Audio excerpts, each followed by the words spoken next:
evening. What do you want to do tonight? Same thing we do every night, Pinky. Try to take over the world. Visual Festation. How to Visualize and Manifest the Life of Your Dreams by Peter Adams. Narration by Gordon Foreman. Dedication. This book is dedicated to my loving wife, Robin, for whom I am truly blessed and grateful to be lucky enough to have in my life.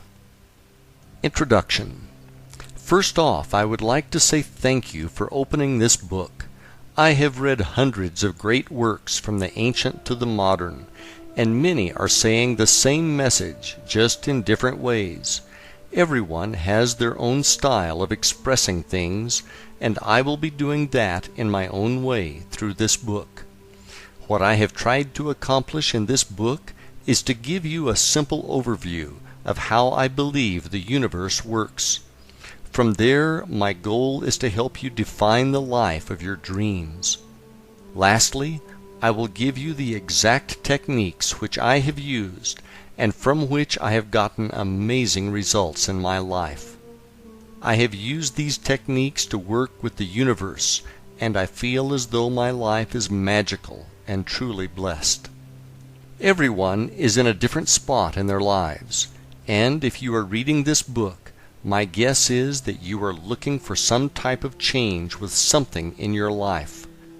After reading this book, doing the exercises, and using the techniques, you will have what you need to be, do, or have anything you want in this life. There is a disclaimer to that statement, and that is that you must believe beyond a shadow of a doubt that it is possible. To take that one step further, you are going to need to believe that it already exists for you and that it is on its way. The concepts in this book which I have written about are universal, and they are true for everyone.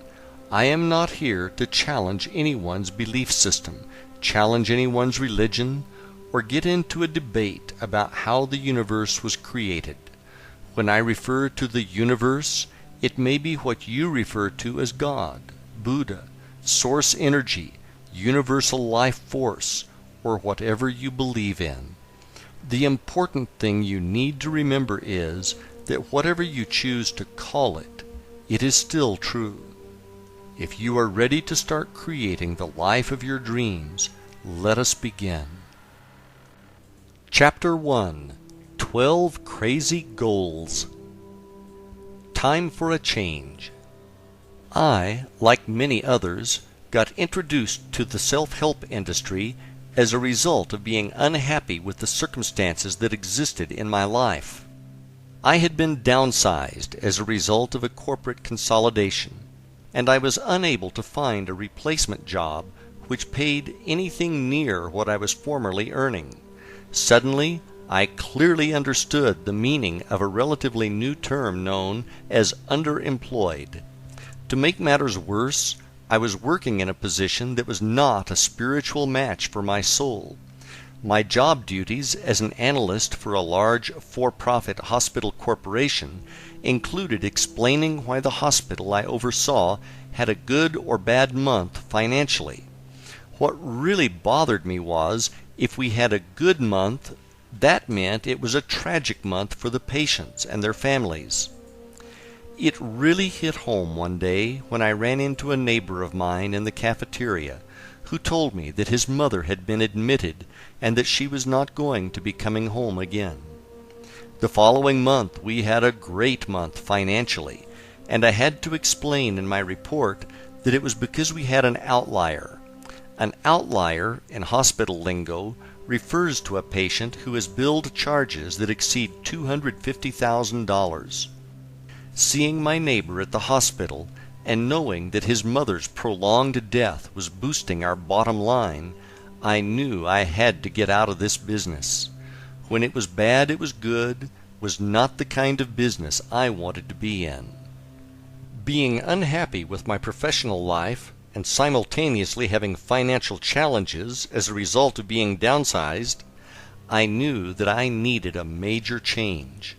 I don't remember how many times I could not sleep at night, and I would turn on the television to see Anthony Robbins' infomercial for his personal power system. I felt like he was really talking to me when he asked, "Are you ready to change your life? What are you waiting for?" The only problem I had was that I didn't have enough money or room on my credit card to buy his system. Well, the universe was not going to let money get in the way of getting personal power. The following morning I ran into my friend Ron on the beach, and he told me that he had just bought it, and that he would let me borrow it as soon as he got through with it. Now I was fired up, and I remembered Tony saying that we needed to take massive action on the infomercial. So, rather than sit patiently and wait for Ron to finish the course, I got started immediately and went down to the local library and checked out a couple of self-help classics. One was The Power of Your Subconscious Mind by Dr. Joseph Murphy, and the other was The Magic of Believing by Claude Bristol.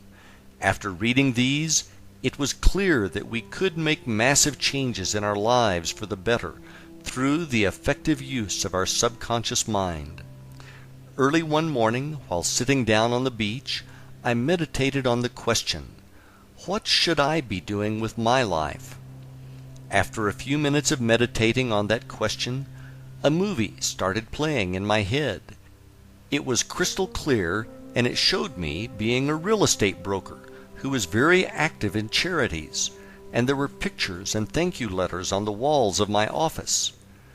I don't know how long the vision lasted, but when I came out of meditation, I had tears of joy in my eyes, and my body felt like it was buzzing from head to toe. Whatever this was, it was powerful, to say the least. Over the next few days, I pondered over the idea that the universe was telling me I should be a broker. Was that right? At the time, I saw myself as a real estate investor, and realtors were just people who got in the way of making good deals. I also had committed to opening a real estate investment company with a friend of mine who was moving to Florida, so I was going to make that my main priority. In the meantime, the movie got tucked away in storage, only to be recalled at a later date. Ron finally finished going through personal power, and as promised, he let me borrow it. I thought it was amazing, and I started incorporating a lot of what I heard on the audio CDs into my daily routine. One of the things I really liked was what Tony called an hour of power. In his hour of power, he talked about getting up in the morning and spending an hour alone and following a routine which consisted of exercise, meditation, and reading motivational material. I made some tweaks to his program, and each morning after working out at the gym, I would drive down to the beach and spend 60 to 90 minutes on the beach doing my hour of power each morning before going to what I started to call my temp job. In my hour of power, I would get a cup of coffee at the local 7-Eleven and drive on to Siesta Key and down to Turtle Beach, which was at the southern end of the island. I would then grab my folding beach chair and a bag containing the books I was reading, a small copy of the New Testament, a notebook for brainstorming and scripting, my vision book, and my small notebook that contained my written goals.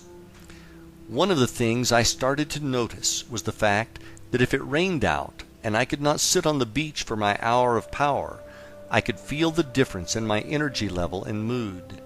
I would actually feel like I was mildly depressed, which was not how I wanted to start my day. One morning, while driving to the beach, I was listening to Tony Robbins talk about traveling across Russia on a train, and during the whole trip he worked on setting goals, then rewriting them bigger and bigger, until he was at a point where his goals seemed huge. When I arrived at the beach, I decided that it was time for me to make some big goals which were going to stretch me out of my comfort zone. I took out a notebook and I started to work on goals which would cover business, health and fitness, travel, relationships, and my spiritual connection with the universe. When I got done with the list, I had 12 goals written down, which to me at that time seemed absolutely huge. I knew that if these goals came true, I would have the life of my dreams. The next thing I started to do was to work with my list of goals and try to develop what each one would look like and what it would feel like when it manifested. I put a lot of thought into this as I was serious about getting the results that I wanted. What I did next was to create a small notebook in which I included some affirmations, a few quotes from the Bible about prayer, and a list of my goals. And after each of the goals I drew a smiley face or two to represent happiness and gratitude for its coming into my experience. Goal number 1. I am happy. The first goal was pretty straightforward, and it meant that I was happy with all aspects of my life. When I would read this goal, I would get into a deep feeling of gratitude for how great it was to be happy, and I would truly experience the feeling of being happy. Goal number 2. I have no consumer debt.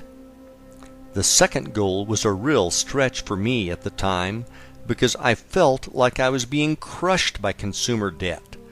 I had credit cards that ended up being maxed out as a result of me trying to subsidize my loss of income from the downsizing. I also still owed on student loans that helped me finance my undergraduate and graduate degrees. The payment on the student loans felt like a car payment for a Porsche that would never be paid off, and the minimum payment on the credit cards felt like a mortgage. Between the credit cards and the student loans, I believe I owed roughly $35,000. I wish that was all I owed, but it was not. We also had car payments. Out of necessity, we bought 2 new cars before the downsizing, as the ones we had were breaking down frequently, with major repairs being needed. So add another $20,000 to the mix. Now we are up to roughly $55,000 in consumer debt, and that didn't include our mortgage of $100,000. The one word which best described this feeling I had at the time was hopeless. Well, Tony said think big, so I was taking his advice on this one. To create the visualization for this goal, I would see myself going to the mailbox at the end of the driveway. When I got to the mailbox, I would open it up to find it either empty or just containing some junk mail. I would then feel how good it was not to have any bills in the mail. At the time I set this goal, I got a sick feeling in my stomach every time I went to retrieve the mail in the mailbox, as it would be stuffed with bills, late notices, etc.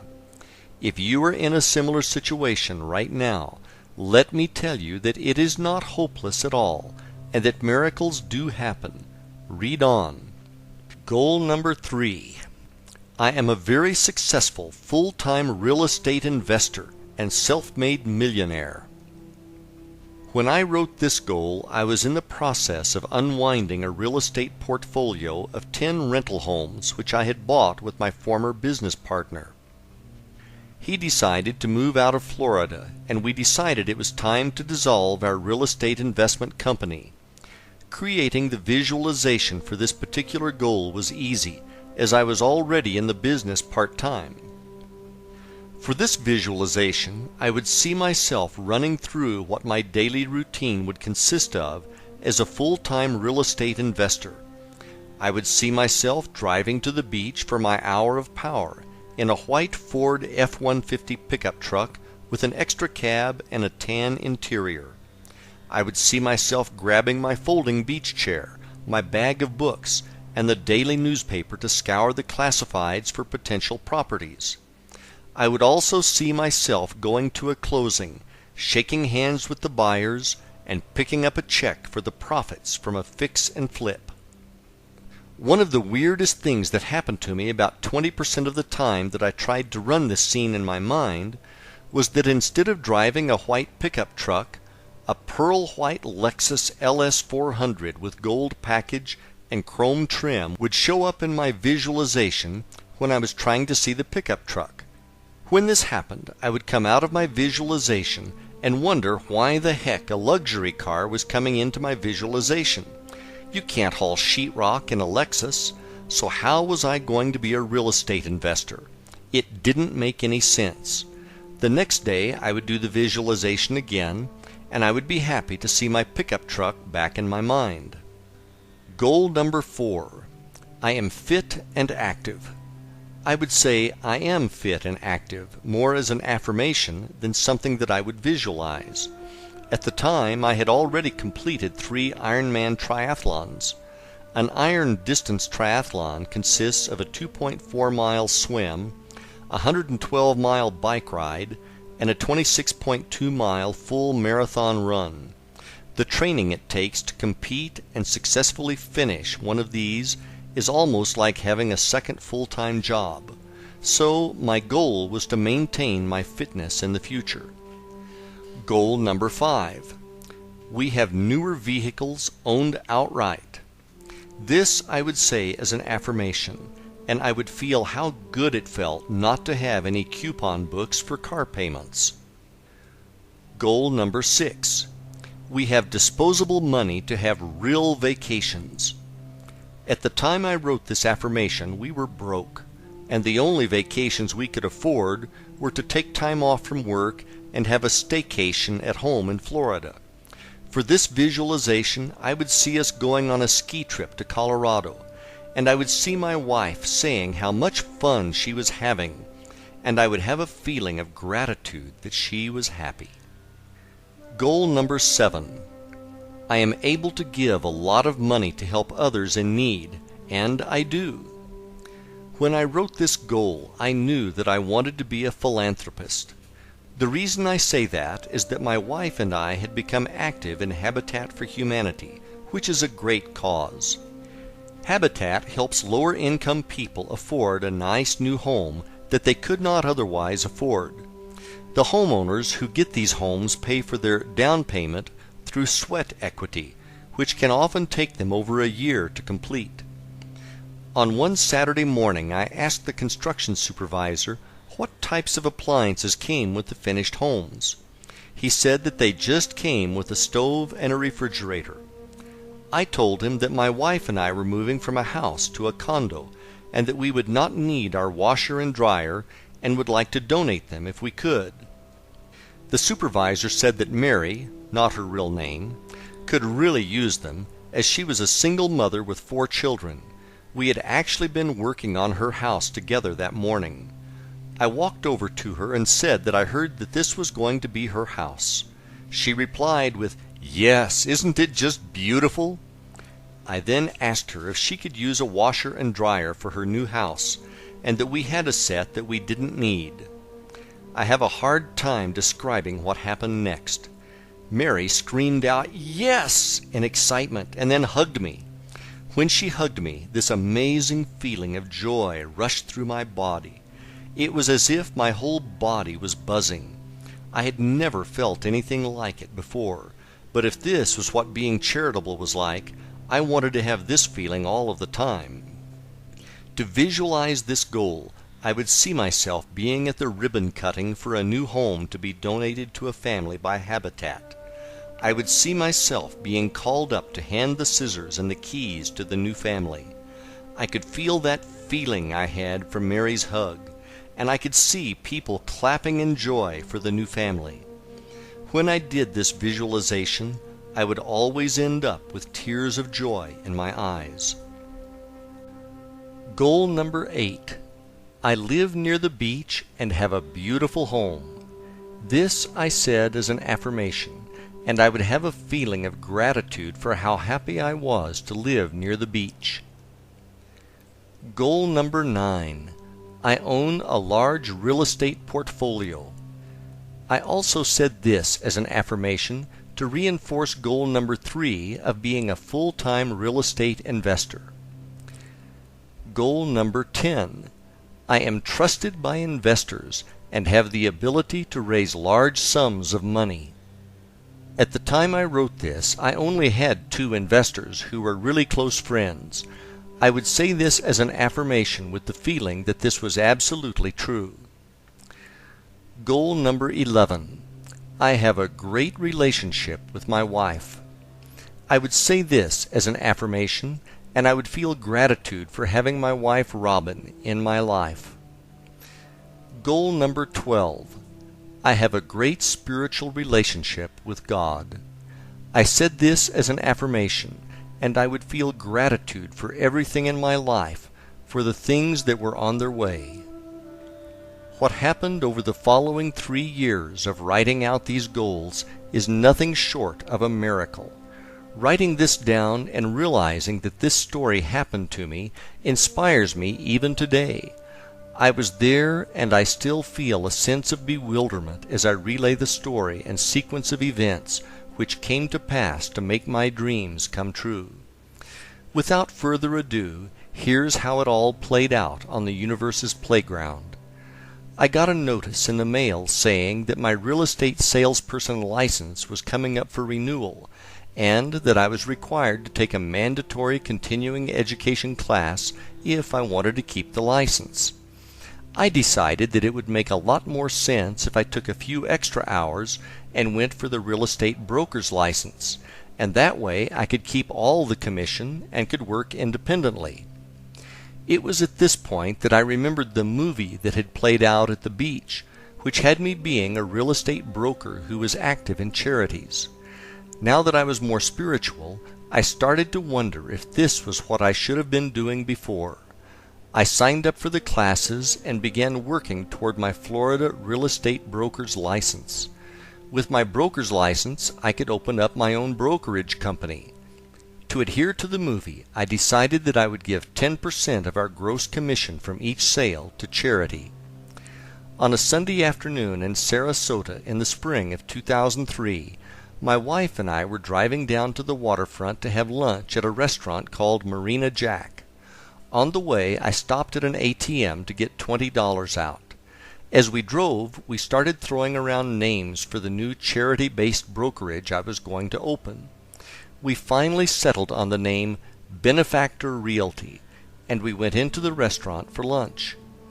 After lunch, we decided to walk along the waterfront park, which had a number of large sculptures on display. As we walked down the sidewalk, a man came up to us and asked us if we could spare any money. He needed $8 so that he could sleep at the shelter and get a meal and a shower. I put my hand in my right front pocket and pulled out $2. I apologized to him for not having more, but he thanked us graciously. As I walked away, I remembered that I had gotten the $20 bill from the ATM and that it was in my back pocket. I turned around and went back to the man and saw that another Good Samaritan was handing him a $5 bill. Telling him that his luck was changing, and now he was 2 for 2, I gave him the $20 I had found in my pocket. There was something different about this person. He did not look like the many homeless I had seen before. He was dressed in the clothes of a tradesman, and he had the clearest blue eyes I had ever seen. As he started to walk along the waterfront with us, he told us this story of how his girlfriend had hurt her back in a car accident, and how she had gotten hooked on pain pills. He said that he had tried to take the pills away from her, and she had called the police on him and filed a restraining order saying that he was abusive.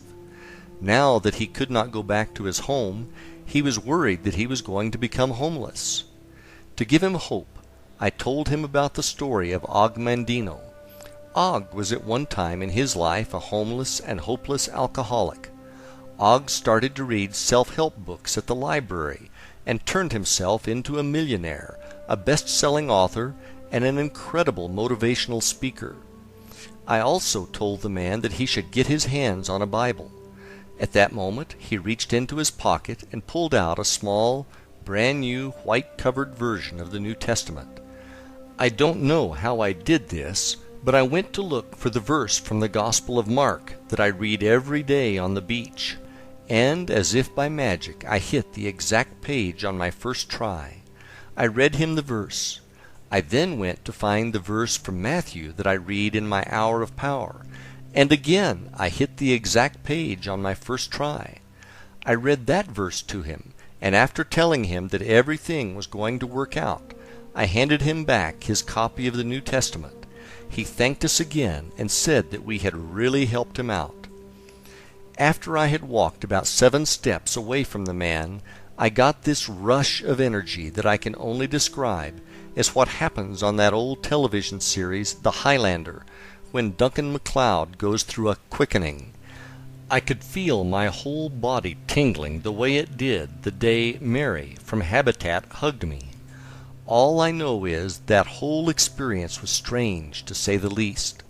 I also remember wondering if that was somehow a test to see if I was serious about having a company called Benefactor Realty and about giving to charity. Not long after that, I opened up Benefactor Realty and began to work as a real estate broker part-time when I was not at my temp job. Fortunately, most people who have jobs do most of their looking at properties on the weekend. One Sunday afternoon, on our way back from looking at a restaurant site on the East Coast, I received 2 calls saying that offers we had put in for a buyer had gotten accepted, which was great news, as we had another property go under contract on Saturday. I was now looking at making more money in 3 days than I could in 6 months on the temp job. My wife looked at me and said, "Pete, you can't afford to work there anymore." We drove home, and I wondered if I should really quit my day job and embark on this real estate thing. About 10 years earlier, I had tried leaving corporate to open a small business, which didn't make it because it was undercapitalized, and I was worried about it happening again. The following morning I went into my office to try to figure out what to do. I will never forget the call that changed my life. It was around 10 a.m. on Monday morning when my office phone rang. It was my good friend Bill. I had worked with him, and we had been downsized together by our former, now bankrupt, employer. When I answered, Bill asked me, "What are you doing?" I thought this was weird, so I said, "Bill, you called me at work. What do you think I'm doing?" Bill then said, "That's not what I meant. What I meant was, what are you thinking? Are you thinking about doing something?" I told him that I was thinking about leaving the hospital and selling real estate. He said, "The money is there. The money is there." Bill then told me that he had been meditating at the lake by his house when a message came beaming in from the universe which said that he needed to call me and give me the message that the money is there. You can't make this kind of stuff up. As if getting 3 deals under contract was not enough, now I had the universe calling me on the telephone. Not being one to question the universe, I immediately sent an email to my director to tell him I was going to be resigning. A few minutes later he called me to tell me that he was happy for me, and that he knew it was only a matter of time before I left to do something with real estate. I then went to meet with my original investors and asked them if they would be interested in investing with me again. This time it was going to be as a private line of credit for my new company. They were excited about the new opportunity and wrote me a check on the spot. Bill's words were now echoing again, and the money really was there. Driving back home on my normal route that week, I looked off to the side and saw a pearl white Lexus LS400 with chrome trim and the gold package with the for sale sign on it. I pulled into the parking lot and walked over to the car. It was the car that had kept popping up in my visualizations. It was not a car that looked like the car. It was the exact car. Without hesitation, I called the number on the sign and bought the car. I then got a call from a wonderful tenant we had in a rental property. She called to ask me if I would help her find a house to purchase, as she did not want to get priced out of the market. I said sure, and then I asked her if she wanted to buy the one she was in. She wasn't sure if she could afford it, but I told her I would help her with closing costs, etc. What I hadn't realized was that this property had appreciated by almost $35,000 over a 2-year period since we bought it. In less than a 60-day period, I had opened a new company and left my job, sold 3 properties as a broker, sold the rental house for a windfall profit, and paid off all my consumer debt, including the 2 cars, all the credit cards, and my student loans. This was totally out of the blue, and totally blew me away. My life had completely changed for the better. When I wrote those dozen goals, I never saw any of this coming. I had no idea how it was going to happen. All I knew was that it was my job to keep believing it was going to happen and let the universe handle the details. That same year, my wife and I went on our ski vacation to Breckenridge, Colorado, and 12 months later, we bought a waterfront home close to the beach. With help from the universe, we blew the crazy goals out of the water. There was more to come the following year, and this is going to blow you away. Chapter 2. Winning the Lottery.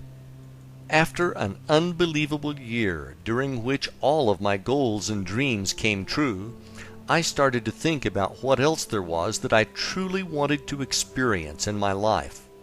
My life had become almost magical. It was clear that there was nothing that I could not be, do, or have if I practiced faith and used my visualization techniques. Being a triathlete and having successfully completed 5 iron distance races, I started to contemplate the idea of racing in the Ironman World Championship in Kailua Kona, Hawaii, which is often referred to as Ironman Hawaii, or, as it is known in the triathlon world, Kona.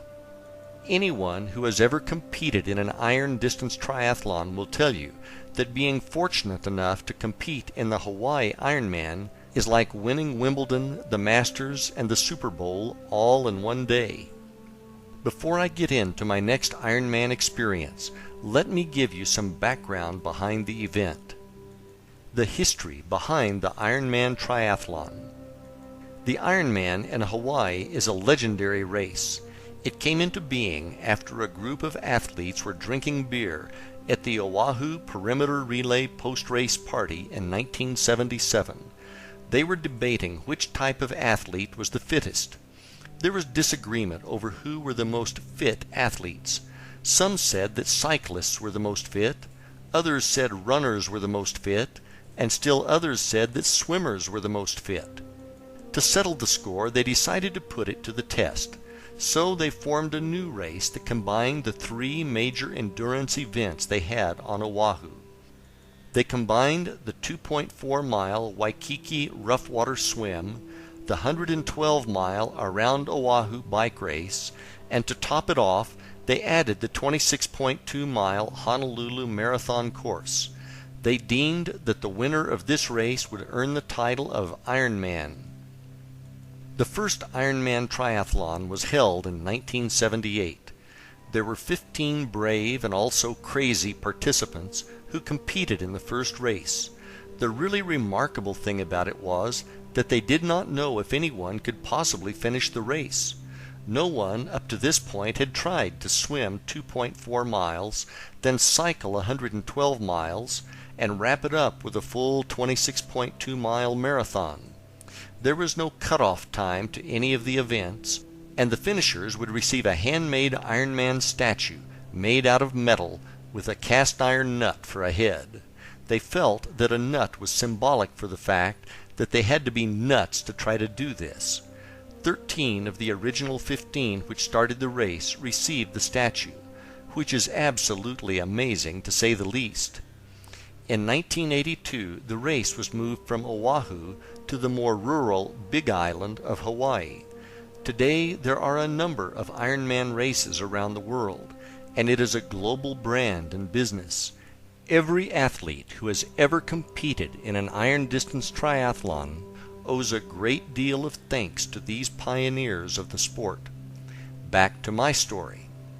In the early Ironman Hawaii races, you could simply pay a fee and get into the race. Now there are a number of Ironman triathlon races around the world, and the Hawaii race is the world championship for the series. Essentially, every triathlete in the world dreams of competing in this race. Unfortunately, Now you need to be one of the fastest triathletes in the world, or you need to be one of the luckiest to win a spot at the starting line.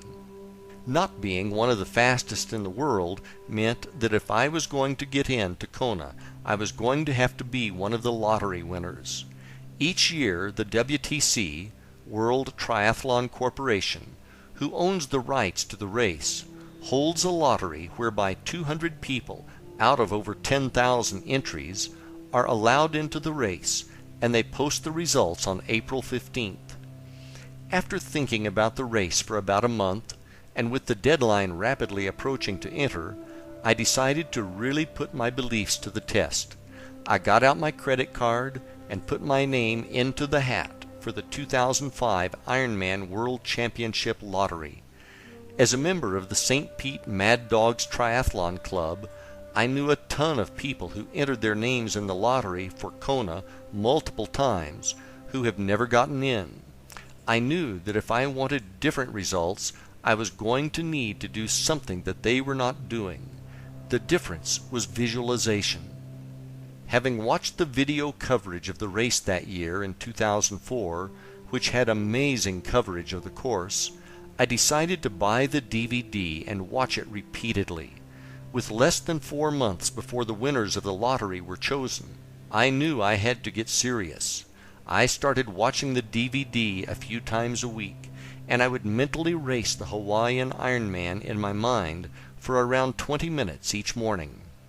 The DVD had great footage, and the way they filmed it, you truly felt as if you were watching it as a competitor.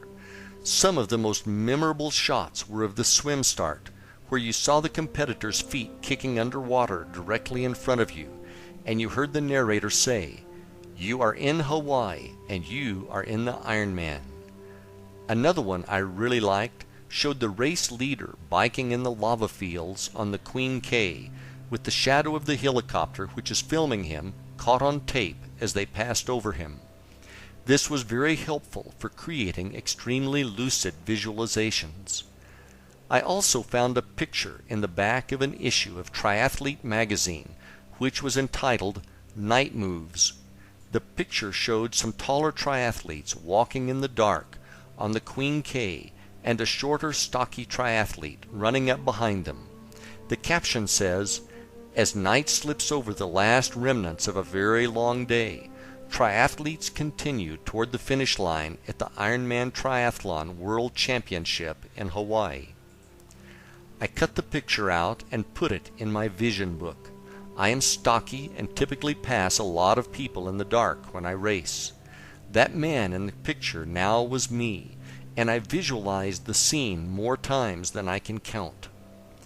Before I knew it, it was time for the lottery results to be announced. I went over to my friend Brian's office to meet him for lunch. His secretary said that he stepped out to get a haircut and that he would be back shortly. I looked down at my watch, and suddenly I realized that it was just about noon, and it was April 15th. Lottery time! Oh my gosh, I was nervous. I sat down behind Brian's desk and hopped on his computer to look up the results on the internet. I could not believe my eyes. The very first name on the list was Pete Adams, Florida. Was that me? Was there another Pete Adams? The hairs all over my body stood up, and I couldn't believe it had happened. Brian walked in the door about 10 seconds after I saw my name on the list. I said, "Check this out," and pointed to the web page.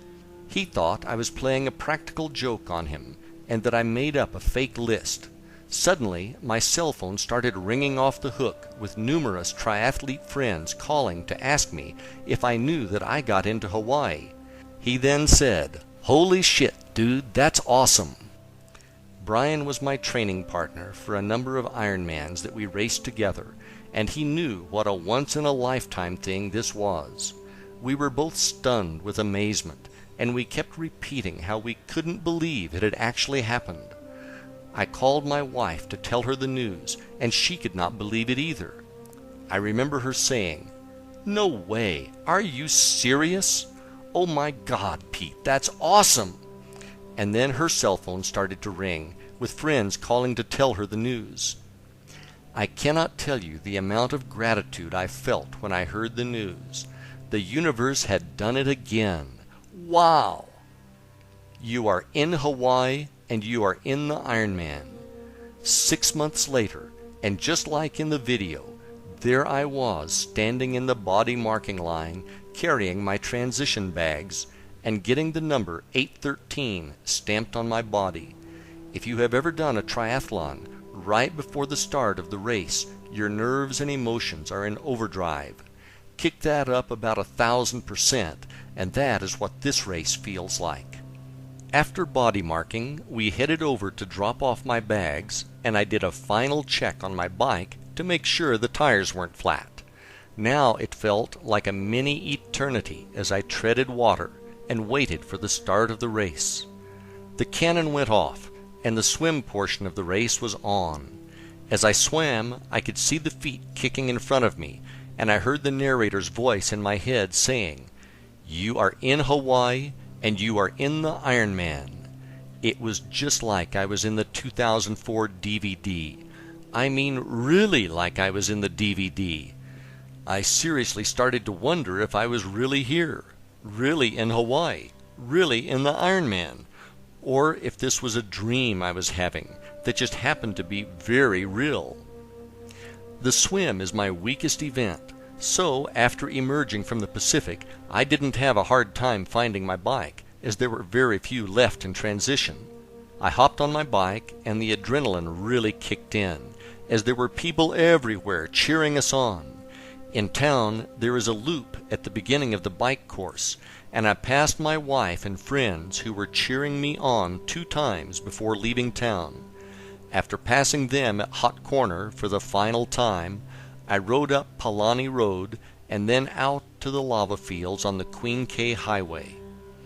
Out on the Queen K and heading out past the airport, I finally settled down and got into a good rhythm on the bike.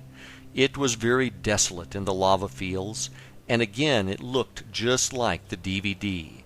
You have plenty of time to think on a 112-mile bike ride, and I again started to wonder if I was really here or not. I started to wonder if I might actually be dead, and God was letting me do the race as part of heaven. I'm not joking when I say this. I even started to wonder if I was in a cycling accident and maybe I was in a coma or something. In this race, drafting on the bike is not allowed. So when you pass someone, they are supposed to fall back and keep a 3 bike length gap between racers. About 35 miles into the bike course, I found myself in a section of the course that had a series of rolling hills. I was taking turns passing and being passed by a female racer on a green Griffin tri-bike. She was lighter than me, so she typically passed me on the climbs, and being heavier, I passed her on the descents. This went on for about 10 minutes, and then I rode up next to her and she looked over at me. I asked her point blank, "Are we really here?" Her response was, "Yeah, I know what you mean. It's surreal." At least I was not the only person having these thoughts. I felt better, but I still wondered if it was a dream. I started to make my way up to the turnaround at the town of Hawi, and the winds were getting really strong. It was a serious crosswind, but at the time I confused it for a headwind, and started to look forward to the tailwind I was going to have on the way out of town. After stopping at the bike special needs station and eating my Ironman racing meal of choice, boiled ham and white cheddar cheese on white bread with yellow mustard, I hopped back on the bike to make my return ride back to Kona. Heading out of Hawi, I realized there was no tailwind waiting for me. Instead, it was headwind part 2. I was now pedaling my brains out and only going 17 miles per hour downhill. I should have been going around 40 miles per hour down a hill like this. Now I was starting to worry about making the bike time cutoff. I finally made it back to Queen K and back to the lava fields. When I was making the turn, I saw a racer who had a different style bike hydration system. It looked more like a tank. He hadn't hit the winds on the climb to Hawi yet, and I felt sorry for him. All I could think was that I was glad I was not that poor bastard. I didn't know it at the time, but his name was John Blaze, and he was known as the Blaze Man. He was out here doing the Iron Man while suffering from an incredible pain from a deadly advanced stage of incurable ALS, more commonly known as Lou Gehrig's disease.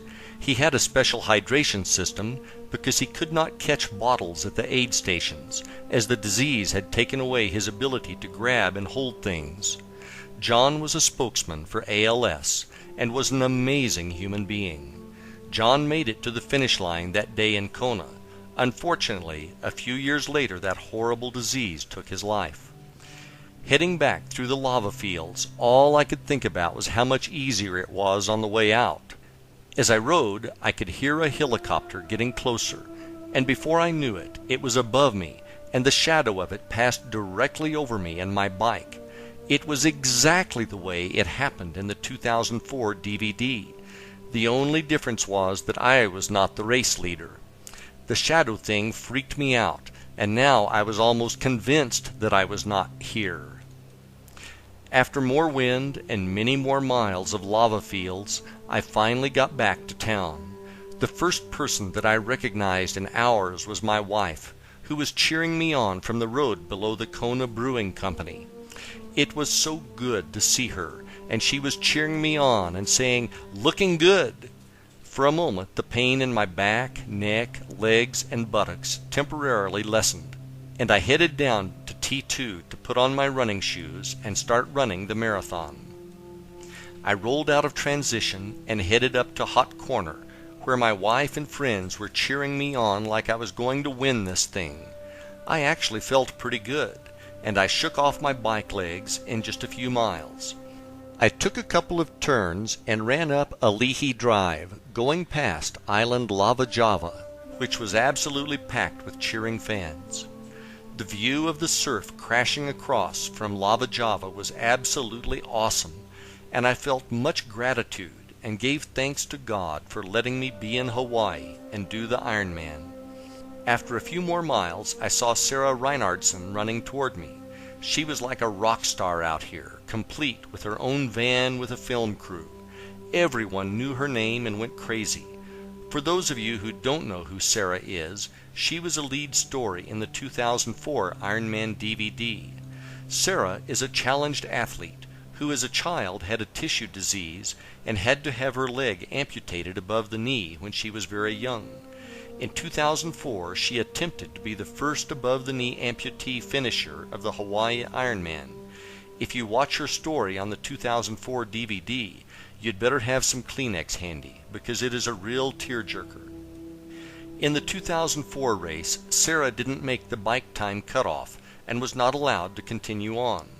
In 2005, she was back in the race with a fitted bike from Trek with the words "Unfinished Business" painted on the frame.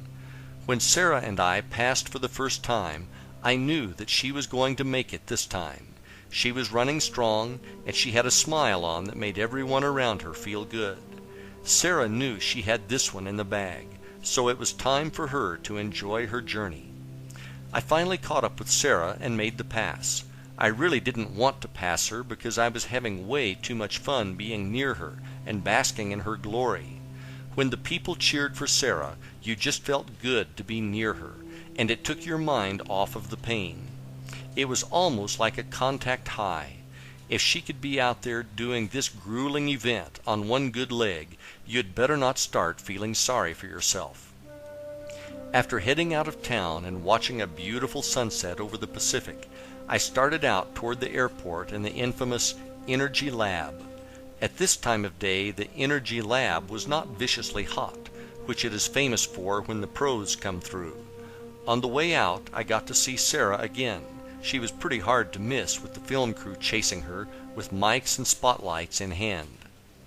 Now it was really dark out, and I remembered the photo from Triathlete magazine that I cut out and put in my vision book. I was really the guy in the picture now, as I was running up on the other racers who were walking. Now all I wanted to do was get back to town before I got in a wreck with some overzealous fan on a mountain bike. The course now was pitch black, with the exception of the aid stations, which had lights powered by gas generators. all I had to do was keep running to the next set of lights, where I would be greeted by the nicest volunteers in the world, and I would make it home. The mantra now was just keep moving, just keep moving. I finally made it out of the darkness and reached the outskirts of town and back to civilization. With every step I could hear the announcer and the cheering crowd get louder and louder. I ran down Palani and through Hot Corner and took a left. Now I was running parallel to where the finish line was, and I was close, but not there yet. My everything ached with every step of that run on the final few miles back to Alihi Drive. As I got closer, I remembered the advice that a friend of mine gave me when he heard that I got into Kona. He had done the race a few years before, and he said, "Whatever you do, don't race hard down the finishing chute.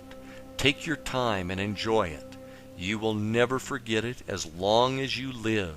Trust me." The last 2 miles felt as long as the previous 24. Where was the turn? I kept thinking.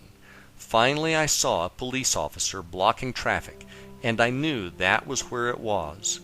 It is about time, I thought, and I turned right and ran downhill onto Alihi Drive. What was to happen next was one of the most memorable things that has ever happened to me. I was running down Alihi Drive, and there were children and adults from the crowd running up to me and high-fiving me. They wanted to share in this incredible moment, and it felt absolutely amazing to have them there. I finally arrived at the entrance to the finishing chute, and I could see the finishing line in sight. I have been to a lot of races, but I have never seen anything like this. People were jammed in the bleachers, screaming and cheering. The finishing chute had people lined up shoulder to shoulder on both sides, screaming and banging noisemakers. There was so much energy here that you probably could have lit up a city with it. It is something you have to experience in person to appreciate. I took my time and ran down the final steps of the chute and crossed over the finish line. I don't have words to describe what that was like. It was almost like you never wanted that moment to be over, even though you spent the entire day wishing it would be. After crossing the finish line, I was given a fresh lei of flowers which smelled amazing, a towel, and my official finisher's medal. A moment later, I was greeted by Robin and friends at the finish line who wanted to help me out in any manner possible. I told them I was all set, and that all I wanted was to head up to the hotel room so that I could drink a cold beer and take a hot shower. As I made my way through the crowd of spectators, everyone I passed said "Great job" or "Congratulations," and all I could do was say thank you. Thank you to all the fans. Thank you to all the volunteers. Thank you to the original 15 racers from 1978. Thank you to my wife and friends for their great love and support. Thank you to the race gods of the Big Island for watching over me. Thank you, Lord, for this amazing experience, which I will always remember with great joy and gratitude. As they say in the Ironman world, anything is possible. I hope this story has made you a believer of the same. Chapter 3: The Vision House. In the spring of 2004, my wife Robin and I watched a story on the Travel Channel on Breckenridge, Colorado. I had written in one of my journals one morning on the beach that one of my goals was a ski vacation in Breckenridge under my places to travel list. A few months later, I was talking to my new friend Doc, whom I met through a real estate course, who had lived in Colorado. I mentioned that I wanted to check out Breckenridge, as I had seen a special on TV. Doc said that he had a timeshare in Breck and that we could use it, as they didn't think they would get out there that year. I went home that evening and told Robin about it. Suddenly, I ran out to the trunk of my car and found the notebook from the beach and showed it to Robin. "We are enjoying our ski trip to Breckenridge." The hairs were standing up on my arms. It was working again. We ended up not taking the timeshare, but instead booked the week we wanted before Christmas. We are now having real vacations. We went back out to Breckenridge for vacation again in December of 2006. One morning, on our way out to go snowmobiling, we drove past a subdivision that had beautiful log mansions overlooking the 10-mile range. After snowmobiling, we decided to drive through the subdivision to take a look at the homes. By now, we understood the power of visualization, and I knew I wanted some new material for my vision board and vision book. We drove around the subdivision until we found the house we thought had the best view. We took a picture of the house along with a picture of the view it had. After arriving home, I had a friend of mine print them off in color, and I put the two pictures in my vision book. These pictures to me represented my ideal scene, because if we lived in a house like this as our second home, we obviously were very successful. What I would visualize was that I would be having conference calls with our asset managers, and after these meetings I took the afternoon off to either go skiing or play golf, depending on the season. Many times, if I found myself unable to sleep, this was the visualization I would use to burn into my subconscious mind before falling back to sleep. I probably did this visualization over 500 times. In the summer of 2010, we decided to escape the Florida heat and work remotely from Breckenridge, Colorado. We found a very small furnished cabin to rent off of Craigslist that was only about a mile from the subdivision where we took the pictures in 2006. That summer, we rode our mountain bikes through the subdivision and took more pictures. We really loved that summer out in Colorado, so we decided to look for an annual rental. After going to a yoga class on one Friday afternoon in July, Robin returned home to search the internet for an annual rental. After an hour or so of searching various websites and not finding what she was looking for, I suggested that she check out Craigslist. On the second page of ads, she found a home that sounded very interesting. She started looking at the pictures and she said, "Pete, you have got to see this house." I walked over to where she was working on her computer, and when I looked at the pictures, I realized it was the house in my vision book. The hairs on my arms stood up when I saw the pictures. I was in complete amazement. I asked Robin who the contact person was for the ad. She told me the name, and for some reason I knew I had heard the name before. I did a search on the name in my email, and I found the name connected to an ad off Craigslist for a garage apartment I had inquired about back in March of 2009. I asked the owner if she could send me some pictures of the apartment. She did, and once again the hairs went up on my arms when I looked at a picture taken out of a window, and the view was almost identical to the one I had in my vision book. Now I realized that my vision house had come in not once, but twice. I replied to the email from March 2009, and we called the owner and set up a meeting with her on the following morning to see the home. She gave us the physical address, and we drove by the property a few minutes later because we could not wait to see if it was the same one. 5 minutes later we knew beyond any shadow of a doubt that it was the same house as in my vision book. We couldn't believe what was actually happening. The next morning we drove back over to meet with the owner and to get a tour of the house. The owner was very nice, and we spent 90 minutes meeting with her over coffee, learning about their beautiful home. I don't know if I can describe the feeling of total awe and amazement that was going through my mind and body as we toured the house. Looking out the windows and seeing the same view I had been seeing in my visualizations was almost overwhelming. We talked with the owner regarding what a strange coincidence it was for us finding each other twice off Craigslist in 2 different years on 2 different ads. We didn't mention the pictures from 2006, the vision board, or the visualizations of doing conference calls with the asset managers, etc. We were worried that she would think we were delusional and had stopped taking our medication or something. We told her that we were interested and asked her to send us an application. We then drove off to go mountain biking in Colorado Springs, and the rest of the day we kept asking ourselves whether or not that had really happened. It was so unbelievable that it was almost too much to comprehend. It proved that creative visualization worked. I mean, really worked. These experiences were manifested, and it had nothing to do with fate or coincidences or whatever. We all have the power to create the life and circumstances in our lives which we desire. I hope that you have found my experiences to be an inspiration to you. Chapter 4. Quantum Physics and Energy. Quantum physics is a very complicated subject, and I honestly cannot say that I am an expert on the topic. Rather than make this a technical discussion on quantum theory, I prefer to simplify it for you. In short, everything in our universe, when broken down into the smallest building blocks, is one thing, and that is energy. Everything you see, feel, taste, etc. is composed entirely of energy.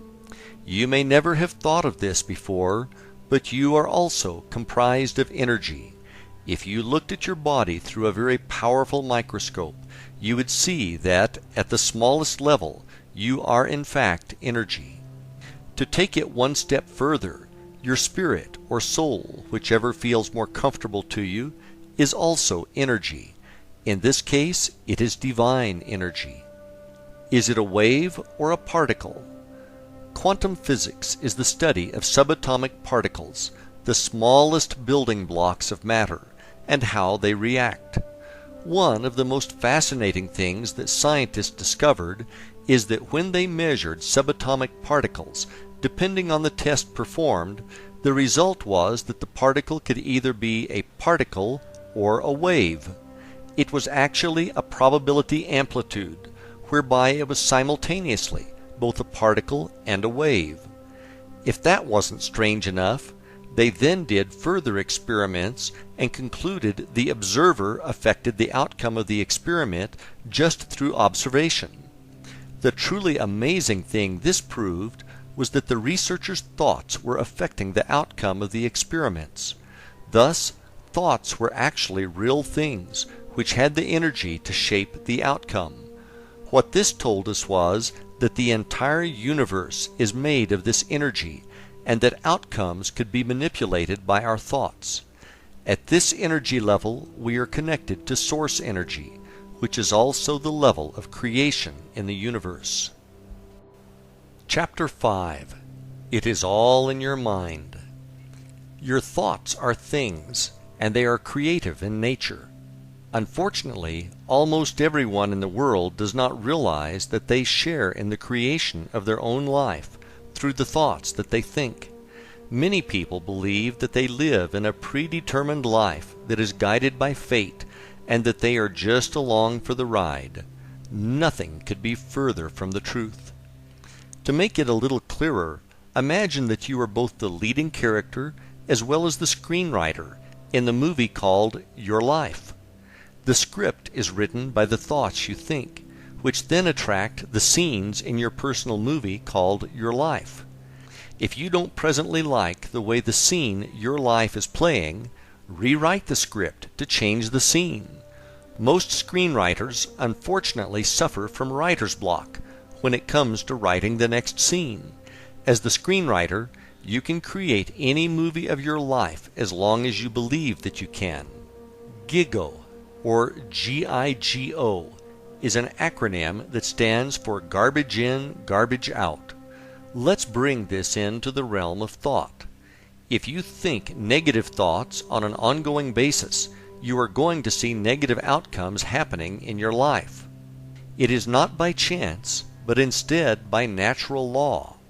One of the most damaging things that our minds can do if we are not vigilant in watching over our thoughts is to create what I call the downward spiral. In the downward spiral, thoughts of fear generate more and more thoughts of fear, and in your mind things are getting worse and worse. It is almost a total fear fest that is being choreographed completely in your mind as a result of wrong thoughts. Downward spiral example. An example of this could be a salesperson who is worried about making his or her quota. The salesperson starts to think ideas like this: if I don't make my quota, they are going to fire me, and I won't have a job. If I lose my job, then I won't be able to find another one. When I can't find another job, I'm going to lose the house. When I lose the house, I will lose my family, and no one will love me anymore. I will then be homeless and die from fill in the blank, all alone. Now the movie escalates into a full-blown tragedy, and the salesperson is feeling as if this reality is actually happening.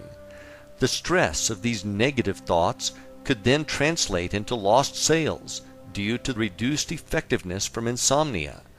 The problem with these spirals is that they get out of control and will eat you alive with real stress.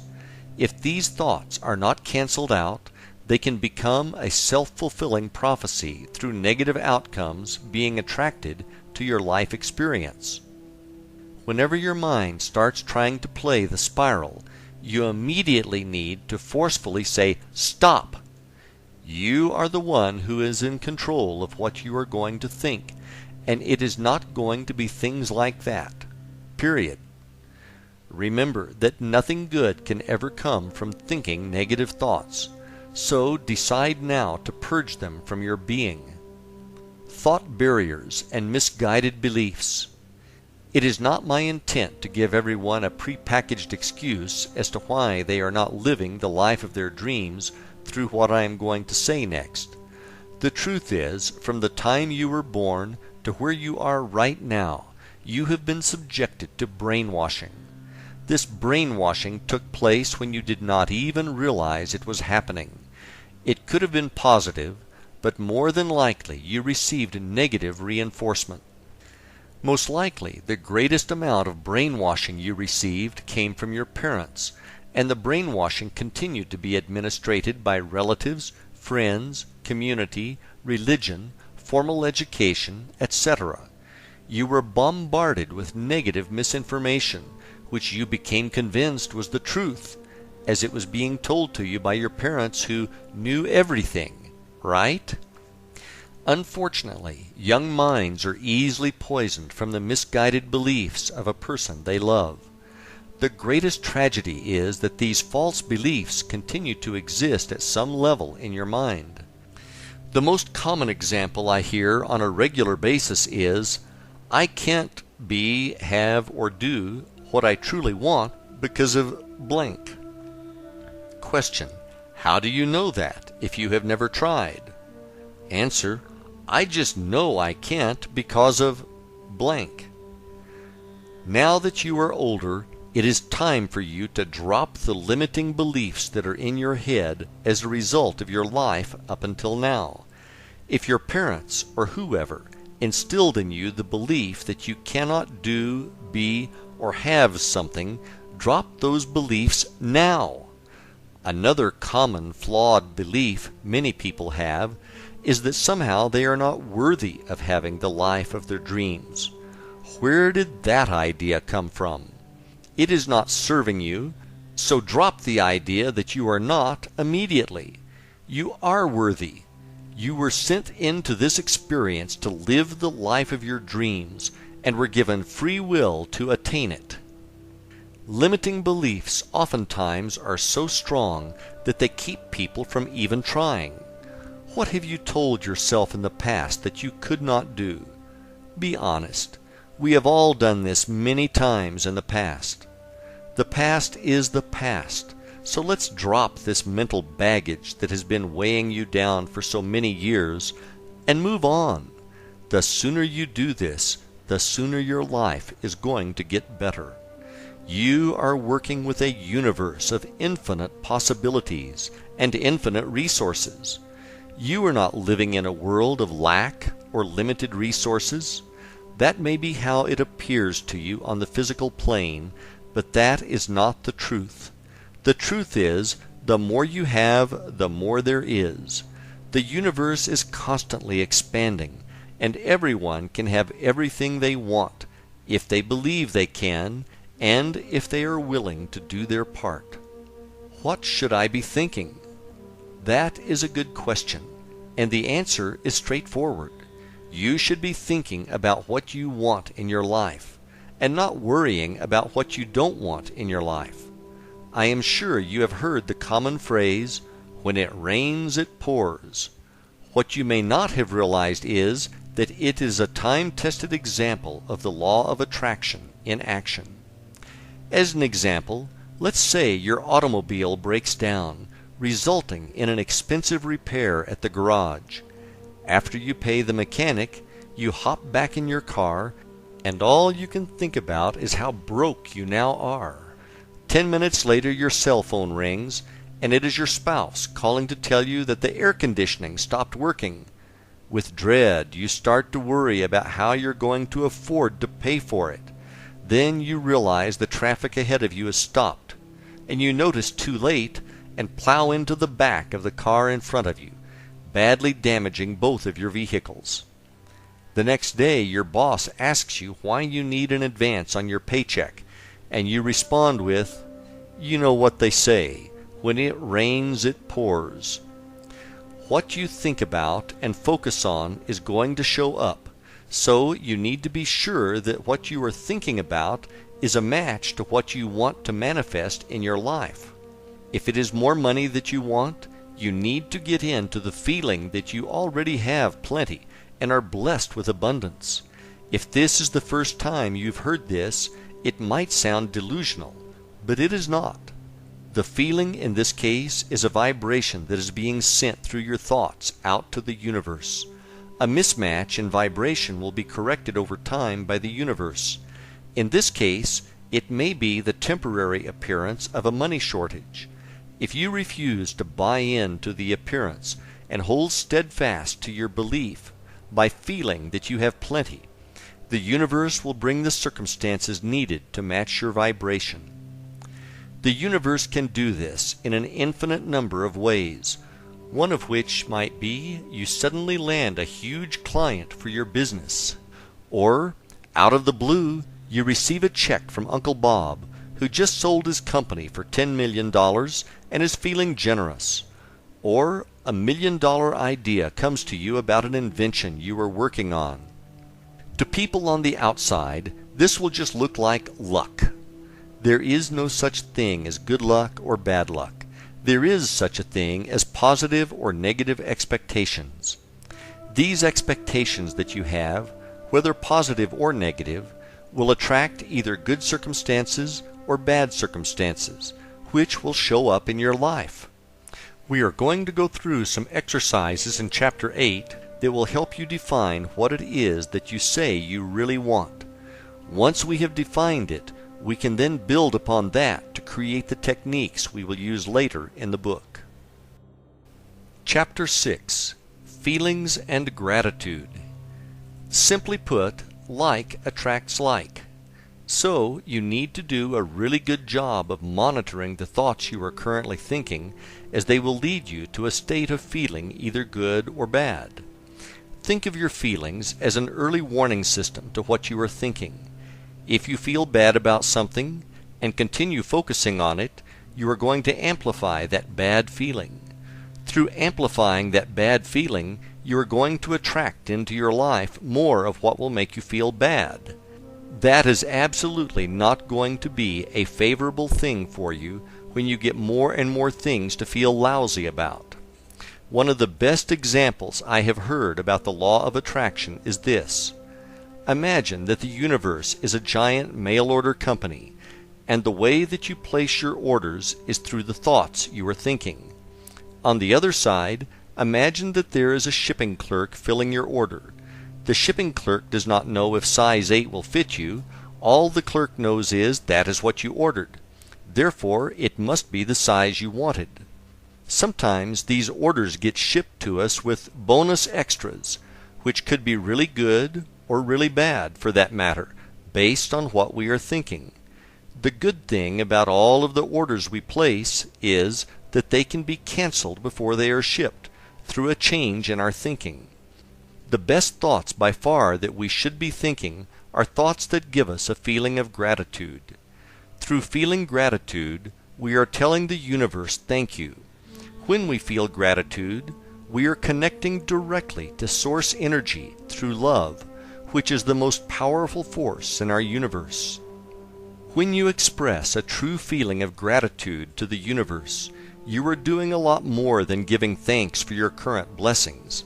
You are also setting the stage for more good things to be brought into your time-space experience, so that you have more and more to be grateful for. When you express gratitude for the things that have not yet shown up in your experience, that is even more powerful, as you have now taken a goal or an intention and converted it into a form of prayer. One of my favorite passages from the Bible that addresses this is from the book of Mark, chapter 12, verses 23 and 24, when Jesus says, "For verily I say unto you, that whosoever shall say unto this mountain, Be thou removed, and be thou cast into the sea, and shall not doubt in his heart, but shall believe that those things which he saith shall come to pass, he shall have whatsoever he saith. Therefore I say unto you, what things soever ye desire when ye pray, believe that ye receive them, and ye shall receive them." That is one of the most powerful statements ever told about how to create whatever it is that you wish to experience. Jesus is telling us point blank how to create miracles in our lives. Many people equate the word miracle to something that is incredibly large, such as taking a few fish and a couple of loaves of bread and feeding thousands of people. That is not what I am saying at all. A miracle could be that you are in a terrible car accident and walk away from it without a scratch. Another could be that a medical lab test comes back negative, or that money from an unexpected source shows up precisely when you need it. These are all miracles, just on a smaller scale than, say, parting the Red Sea. The process I described above as giving thanks and having gratitude for the miracles that have yet to appear in your life puts these miracles in motion. One of the biggest things we need to address here is that you don't get caught up in the hows. You don't need to know how the miracle will manifest. All you need to do is believe that it will, and be grateful for it now. If you start thinking or worrying about how it is going to happen, or what if it doesn't happen, you are watering down your faith that it will, and you are providing resistance to the event manifesting in your experience. The hows are to be left to the universe to solve, not you. The universe connects all the circumstances that lead to the fulfillment of your miracle. So stay out of the way and let the universe do its job. By the way, you are going to love the results. Chapter 7. Ask and it is given, and your role as a co-creator. There have been numerous books, this one included, and recently a movie, all about the law of attraction and the process of creation. Ask, believe, and receive was told to us over 2,000 years ago by Jesus, and was recorded in the Bible in the book of Matthew, chapter 7, verses 7 and 8. Ask, and it shall be given you. Seek, and ye shall find. Knock, and it shall be opened up unto you. For every one that asketh receiveth, and he that seeketh findeth, and to him that knocketh it shall be opened. A question that you may want to ask yourself is why, after all this time, do we still not get it? My personal belief is that a lot of people have been told by various religions that somehow God is separate from them, and they are not worthy, and if you don't follow our dogma, you are going to spend the rest of your days in a hot place, and they don't call it Florida. In fact, nothing could be further from the truth. There is a piece of the Creator inside you, and you do have the power to create miracles in your life. I wrote this book to convey that message to you, and to share the techniques I have used successfully to create the miracles in my life. One of the things I think most books fail to get across is that you need to take action. This is what I define as the co-creator piece.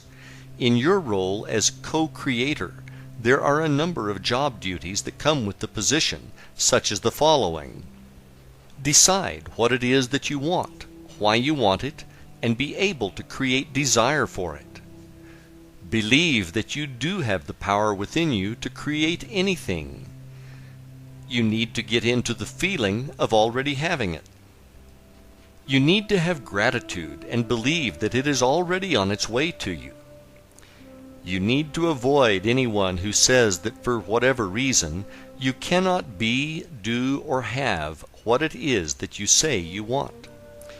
You need to practice the techniques I am going to share with you on a daily basis until you receive what it is that you want. If there is something you need as a skill to do whatever you say you want, you need to take specific action and acquire those skills. You need to make a permanent commitment to remove procrastination from your life. You need to stay out of the hows and leave that job up to the universe. The universe reorders itself to make your miracles come true. You don't need to know how. You need to develop the skill of endurance, as this is a lifelong journey, and there will be times when you may doubt that everything is working.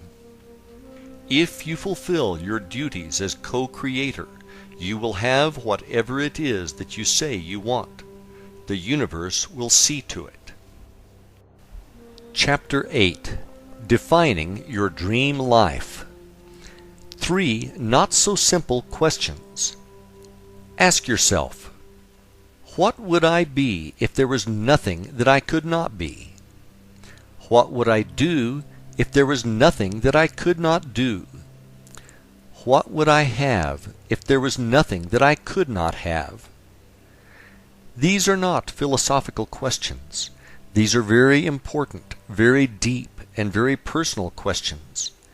These are not questions that you can answer quickly, unless you have already been asked and answered them before. The answers to these questions will tell you what you really should be doing with your life. This is no time to be thinking small, so I want you to come up with answers to these questions that are so huge that if they happened, you would be so completely blown away beyond your wildest dreams. When you are working on the answers to these questions, don't let your mind say things to you like, "You can't do that," or "You'll never have that." Your mind is just talking trash, so tell it to be quiet. The whys.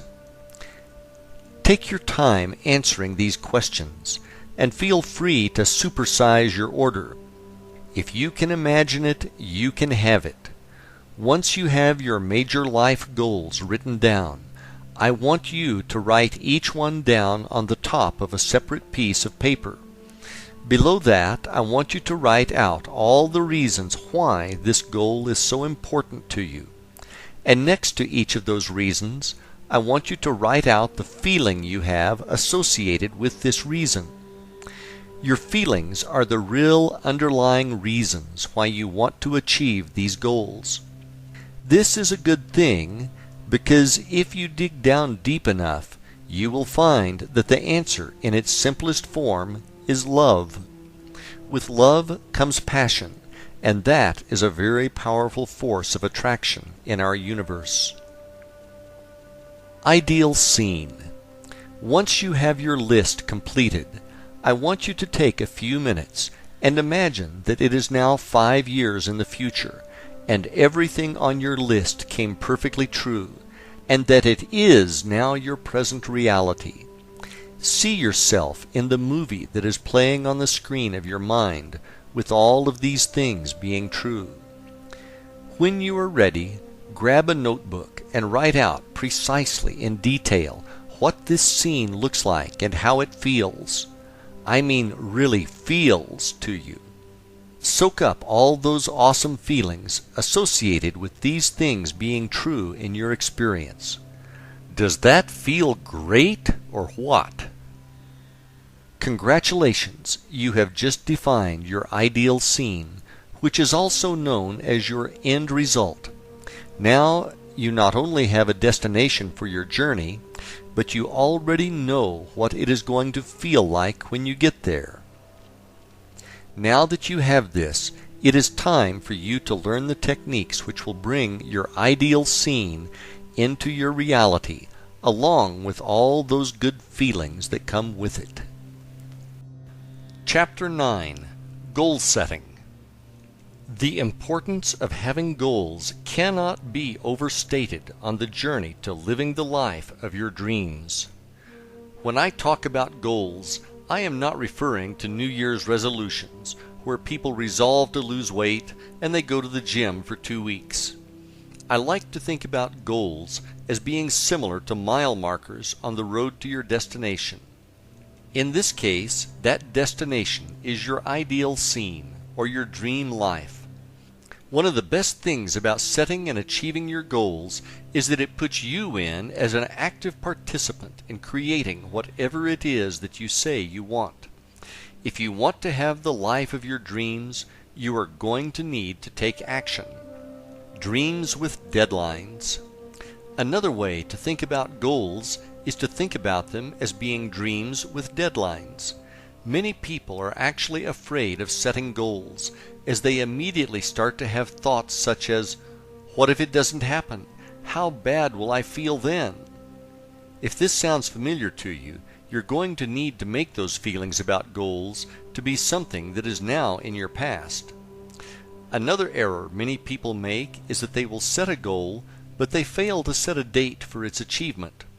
When I am ready is not a deadline. It is a delay tactic for avoiding taking the actions required. Let's say your goal is to one day complete that college degree that you started but never finished for whatever reason. The first thing you need to do is drop that one day nonsense and set a deadline for achieving that degree. You also will need to take immediate action, such as ordering your transcripts, filling out the application, and registering for classes. As soon as you do this, you are moving in the direction of your dreams and achieving your goals along the way. Deeds, not words. I have an excellent example of this from my personal experience, which I would like to share with you. In December of 1988, I was a construction worker in the Laborers Union working in Boston on an excavation site. The weather this particular day was lousy, half raining and half snowing at the same time. I was in my 20s, and I was working with another laborer who was in his 50s. The two of us were shoveling gravel with yellow rain gear on, and it was pure misery. The gravel was wet and heavy, and by the morning coffee break my lower back was already hurting. After the short break, it was back to the rock pile to try to survive until lunch. I will never forget this day as long as I live. We were taking turns shoveling the gravel when suddenly I looked up in horror and realized that I was looking at myself in 30 years. It hit me like a sledgehammer.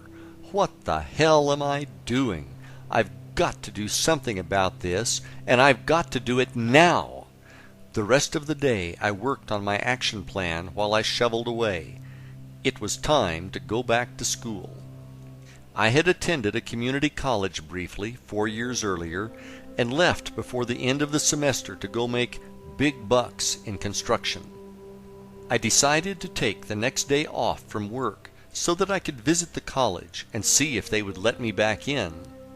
They said no problem and gave me an application and the spring course catalog. I then called one of my friends to get the number of one of his friends who was a shift manager at a hazardous waste plant to see if there were any night openings. My timing could not have been better. He said he was looking for a couple of people and hired me on the spot. That spring I started taking classes part-time as a freshman at the community college. At the same time, one of my friends was a first-semester junior doing a cooperative learning assignment at a stock brokerage firm. 5 years later, I earned my bachelor's degree, and 2 years after that, I had my Master of Science degree. After those same 7 years, my friend was still only a junior and talking about taking classes to complete his degree, and I had graduated twice.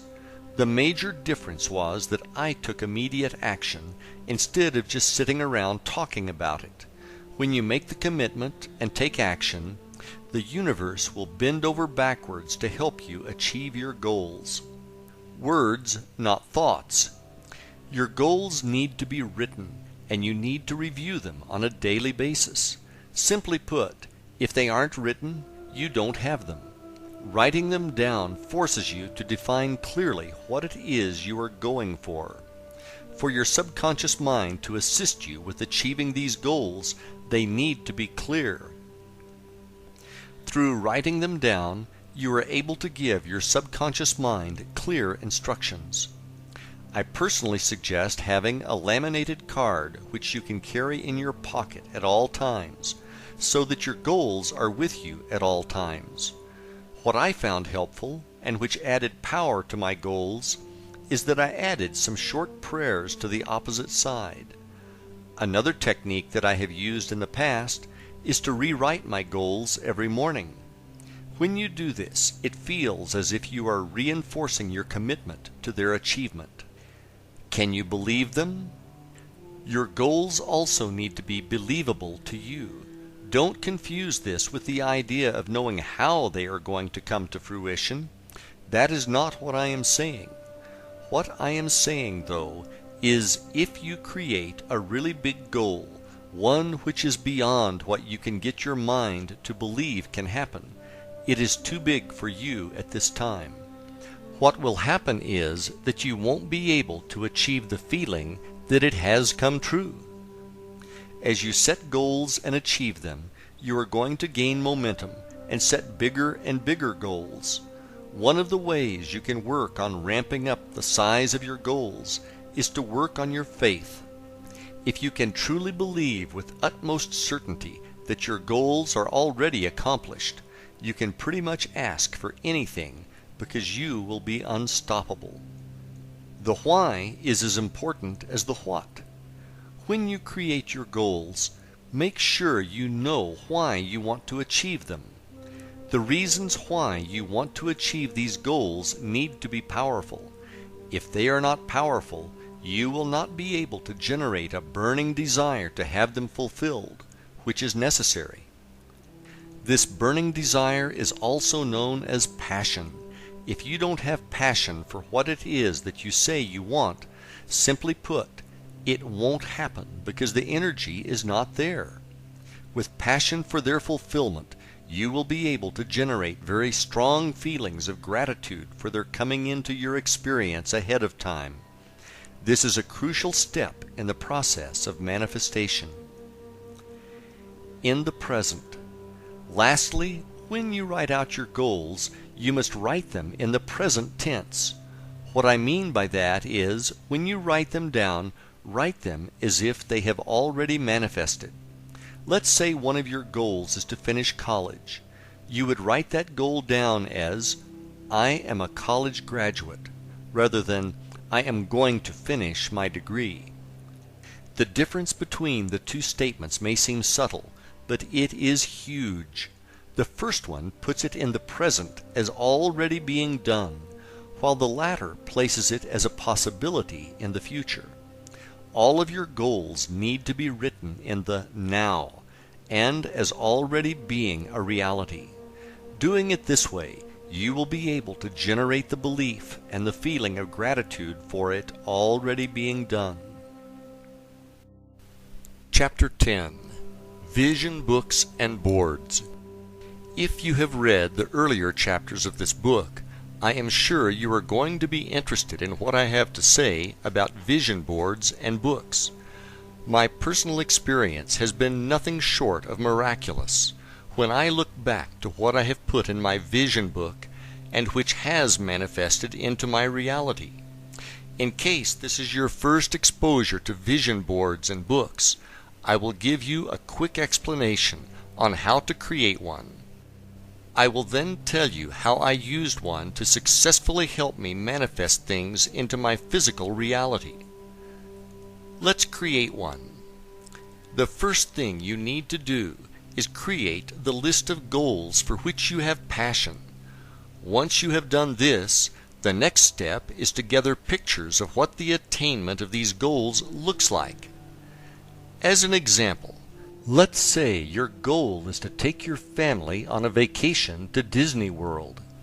What you could do then is to get some marketing brochures from Disney which are filled with photos of families having a great time at the park, and cut out the pictures of the families having fun.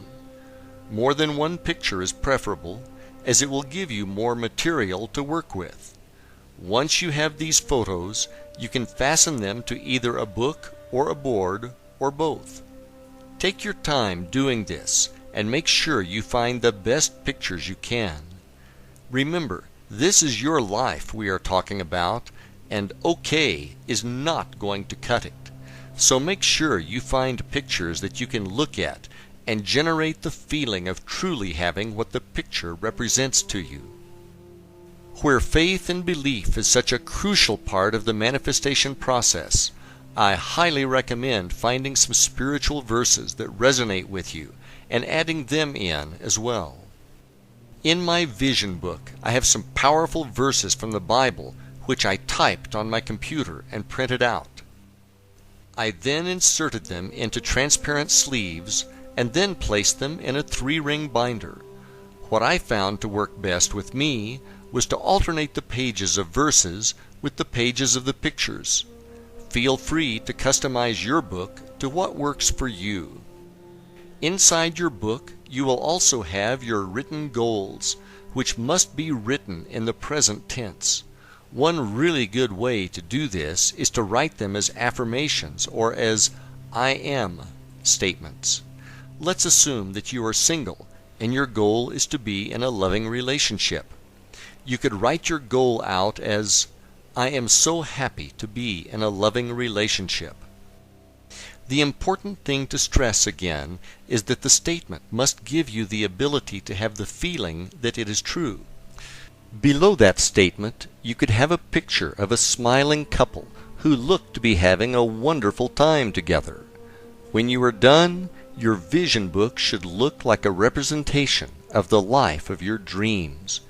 As the pictures in your book become your actual reality, and I promise you they will, move those pages to the back of your book. That way, when you see them in the future, it will thoroughly reinforce the fact that you are a co-creator and that you have the power to manifest things into your reality. Now that you have created your vision book, it is time to use it. The vision book is really a tool for you to use to create the feeling of already having the life of your dreams. At this stage, you have already defined what it is that you want to have in your life. You know why you want it, and you have true passion for it showing up in your life. Having pictures of what it looks like now is very powerful. I cannot explain to you exactly how it works. All I can tell you is that when you combine this with visualization, you are going to be blown away by the results. Chapter 11. Creative Visualization and Manifestation. Before I get into how massively powerful I believe the process of visualization is for manifestation, let me first explain to you what I am talking about. The process of visualization is to actively use your imagination to create the movie in your mind of what your dream life looks and truly feels like. When done effectively, you will be able to create a visualization which will seem as real to you as the dreams you experience when you sleep. I am going to go through the techniques I practice, and if you want to learn more, I suggest reading an excellent book entitled Creative Visualization by Shakti Gawain. That's Gawain. I learned the pink bubble technique, which I will discuss later, straight from Shakti's book. The visualization process, step by step. One of the things you must be able to master to have really good visualizations is the ability to quiet your mind through meditation. If you are new to meditation, don't worry. You are not going to have to get on a plane to Tibet to learn. It is a lot simpler than you might think, but I would suggest reading more on the subject. To begin, you need to be able to relax. Turn off your outside thoughts and bring your brainwaves down to a state known as alpha. At alpha, you are completely relaxed, but you are still awake. Alpha can best be described as the state which you are in just before you fall asleep. At that level, you are very relaxed, but you can still control your thoughts.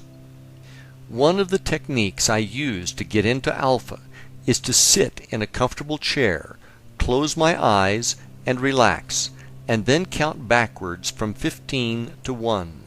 I actually see the numbers, and I relax more and more as I count down. Finally, at 1, I arrive at alpha, and I am completely relaxed. Once you are at alpha, you can begin your visualization process. When I first started to practice visualization, I would get into alpha and imagine a beam of white light passing through my body from the heavens to the center of the earth, and it would flow in and out with each breath, and after a handful of breaths, I would feel a sense of connection with the universe. Once I was at this level, I would begin my visualization process, which would last between 5 and 10 minutes, and I would step into my dream life, or ideal scene, where all of my goals had manifested. An important note I would like to add here is that when you are in your ideal scene, you are not visualizing about how it is to come about. Instead, you are enjoying being in the end result. One of the most important things you must have when visualizing is the ability to generate the feeling of joy and love that it has come true, and to bask in that good feeling. We live in a feeling universe, and these good feelings you experience are going to attract more experiences for you to have good feelings about. Eventually, these good feelings will be accompanied by the actual manifestation of the end result into your reality that you are now visualizing. Before you come out of your meditation, imagine the ideal scene now surrounded by a pink bubble, and get into a feeling of total joy and gratitude to the universe for bringing this to you. The next thing to do is to see the pink bubble float higher and higher, getting smaller and smaller as it rises to the heavens and eventually disappears. Now slowly open your eyes and realize that you have done your part, and the universe will bring it to you. Know and feel this to be true without any doubt. In the pink bubble technique just described above, the color pink is associated with love, which is the most powerful force in the universe.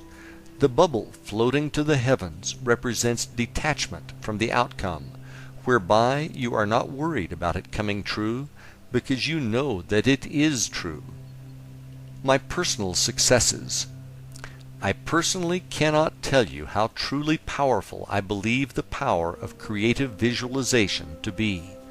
My personal belief is that when we are practicing the techniques, we are truly operating as co-creators with the universe and operating in the field of infinite possibilities where anything and everything can be created. There is going to be a time delay between practicing your visualization exercises and when the things you want to show up in your reality arrive.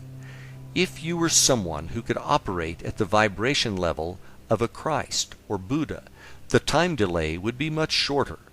The most important thing you need to do is believe with faith that it is done and on its way to you, and that it is only a matter of time before it shows up. The coolest thing is when it does show up, you will never see it coming ahead of time. When you look back, though, sometimes you will be able to connect the dots. A great example of this is when what appear to be challenges in our lives show up. Sometimes the challenges are precisely part of the universe's plan, and they are actually events needed to create the circumstances for our dreams to manifest. We don't realize this because we are not able to peek behind the curtain to see how it is all actually happening. Don't become disappointed by mistaking challenges as anything other than everything working out perfectly. When your dreams manifest, and they will, you will see that it was all part of a master plan to get you where you say you wanted to be, do, or have. Acting as a co-creator and through using creative visualization, I have and continue to manifest miracles in my life. If you regularly practice visualization, the miracles that show up will be yours. And is that going to feel good or what? I do need to make you aware of something before we close this chapter. Sometimes, for whatever reason, you are going to have days where you seem unable to get into the zone and will have difficulty visualizing. On an occasional basis, this happens to me as well. Don't worry about it. When this does happen, and it will, just work on one of the other techniques, such as scripting, which we will discuss in the next chapter. This will keep you on track and focused on your path to the life of your dreams. Chapter 12. Scripting. Scripting, which is sometimes referred to as journaling, is a great technique I use regularly to get into the feeling that my dreams have manifested. It is a really easy exercise to do, and it is great when you are pressed for time. There is something very powerful about writing words down on paper. It is especially powerful when you are writing them down while simultaneously having a feeling of gratitude. It only takes a few minutes, and you can generate some amazing feelings of truly having it now. It is important that you find a quiet place to write without distractions. From there, break out your paper and pencil and start writing about the miracles that you want to have materialize in your life, and the associated feelings of joy and gratitude now that they have become your reality. You should be able to generate the same level of feelings when you are scripting as you do when you are having a good day visualizing. What I normally do is start off with a statement such as, "I am so happy about blank," and then I start writing about and describing how good it feels to have blank in my reality. Sometimes I will focus on practice scripting on one of my goals. Other times I will script for a longer period of time and write about my entire ideal scene and the feelings of joy I have for it manifesting into my life. Don't worry about your penmanship or spelling when you are doing this exercise. What is more important is that you can get into the flow and just let the words and feelings come out. Never feel as if you are forcing the words to come out, and never think or write about how it is coming to you. Remember, you are writing in the present tense, and it has already happened. A brief example.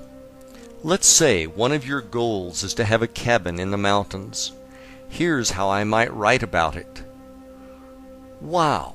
I cannot believe how much I love spending time at our new cabin next to the lake. I love meditating next to the crystal clear, pristine waters every morning. I feel so at peace here. The kids are having such a great time swimming that I can barely get them to come out of the water to eat. The sunsets over the lake are absolutely beautiful, and I love the cool evenings here. Lord, I cannot thank you enough for my beautiful cabin. I love being here so much that I never want to leave. Thank you, thank you, thank you. If you have done this exercise correctly, when you are done writing, you should really be basking in a feeling of joy and gratitude. Another method of scripting is to imagine that you are writing a letter to a very close friend or loved one, and you are telling them all about the miracles that have happened to you.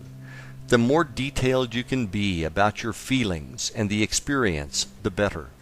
You can use scripting to improve any area of your life that you wish to change.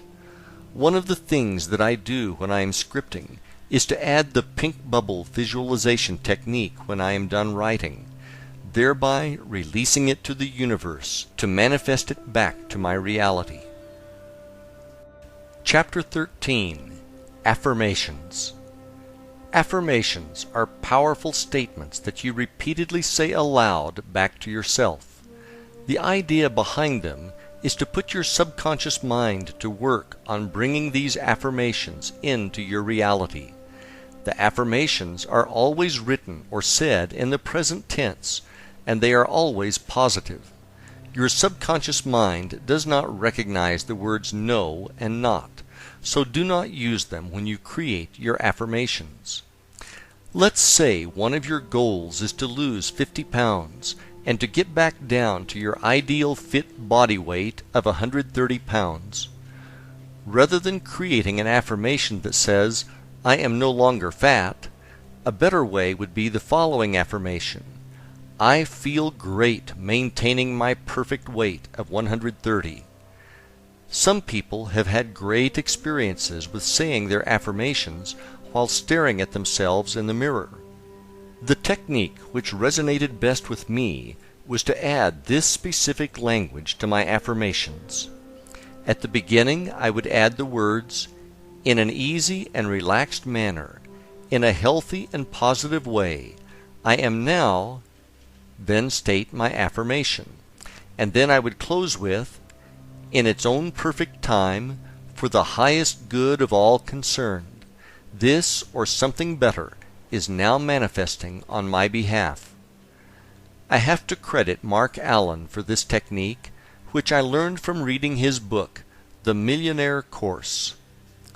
Example: one of my actual affirmations.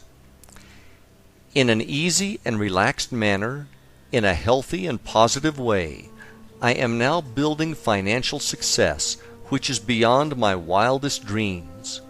In its own perfect time, for the highest good of all concerned, this or something better is now manifesting on my behalf. This was one of the affirmations I created back during the time I was working on my 12 crazy goals. In closing, I think the best method to practice affirmations is to create one for each of your goals and then to repeat them when you first rise and again just before sleep. Then visualize and see them as all being true in your mind before drifting off to sleep. Chapter 14. As If. Think, speak, and act as if is a technique whereby you get into the mindset and feeling of being, having, and doing. What you are doing is creating a state of mind in which you feel as if you have already achieved your goals, and you create these feelings ahead of the actual event.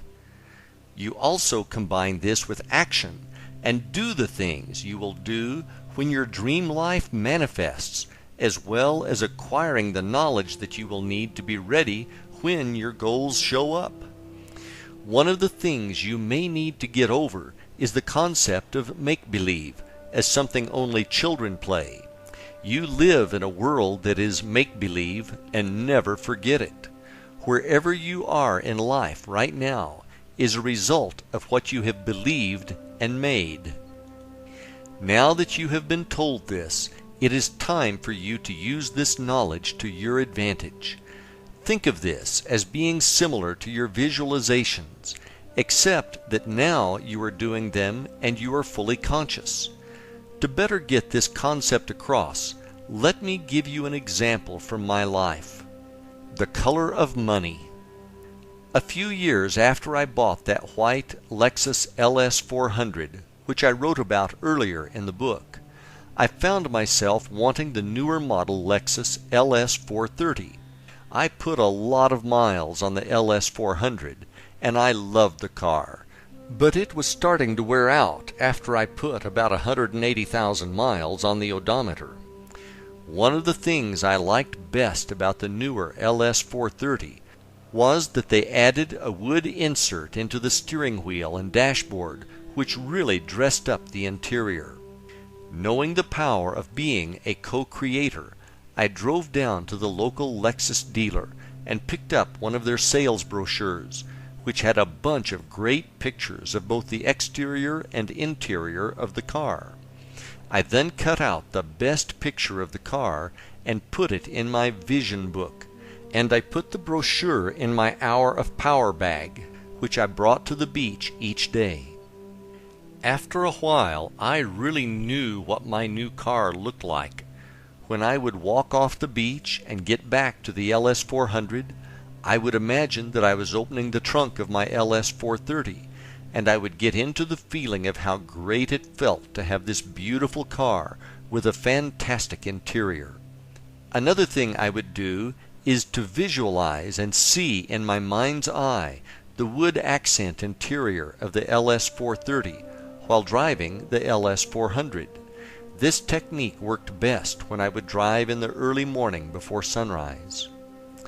Another thing I would do to get ready for the LS 430 was research on various internet sites to figure out what the true market value was for each year. I would then shop for LS 430s on eBay Motors, and I would look at all the pictures that the sellers posted on their ads. When I saw one that I liked, I would take it one step further and plug the information into another site, which would give me a valuation based on the year, options, and mileage. I really liked my LS 400 as it had reached out and found me, so I felt loyalty to her. One morning I hopped in the car to drive to an appointment to show a house to a client, and the car was completely dead. After messing around with it for 10 minutes and covered in sweat from the sweltering Florida summer, I finally started the car and made it to my appointment.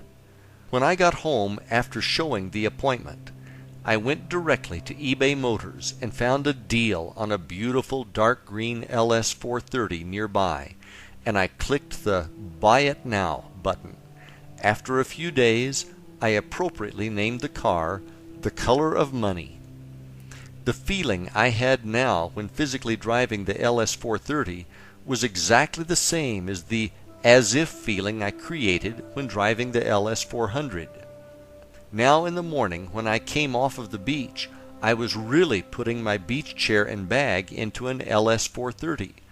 All I could do was smile and feel gratitude, which is precisely how I prepared for this day through practicing as if. Whatever it is that you want, make sure that you do your homework to prepare yourself. Then practice the feeling of as if for having it now, and feel real gratitude, for it is just a matter of time before it manifests into your reality. Chapter 15. Putting it all together. These techniques that I have described to you in this book are the exact ones I used successfully to manifest miracles in my life. If you want to manifest the life of your dreams, you now have all the tools to do just that. Feel free to use them in combination or as standalone techniques.